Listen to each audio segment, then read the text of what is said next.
আল্লাহ কি আমায় মাফ করবেন? এই প্রশ্নটা করার আগে একটু চেষ্টা করে দেখেন আপনি কি আল্লাহর কাছে মাফ চাইতে পারেন কিনা। আপনি যদি আল্লাহর কাছে মাফ চাইতে পারেন, আল্লাহ এমন সত্তা যিনি আপনাকে অবশ্যই ক্ষমা করবেন। আপনি হয়তো আল্লাহর কাছে মাফ চাইতে, চাইতে বিরক্ত হয়ে যাবেন। কিন্তু আল্লাহ আপনাকে মাফ করতে, করতে কখনো বিরক্ত হবেন না। আল্লাহ আপনাকে মাফ করবেনই। এইজন্যই তিনি বলেন, "লা তাকনাতু মির রাহমাতিল্লাহ।" তোমরা আমার রহমত থেকে নিরাশ হইও না। তাই যতক্ষণ আপনার শ্বাস বাকি আছে, ততক্ষণ আপনার হাতে সুযোগ আছে মাফ চাওয়ার, তাওবা করার।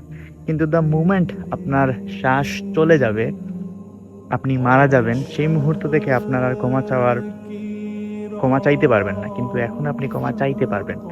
তাই এই প্রশ্নটা করবেন না যে আল্লাহ কি আমাকে মাফ করবেন?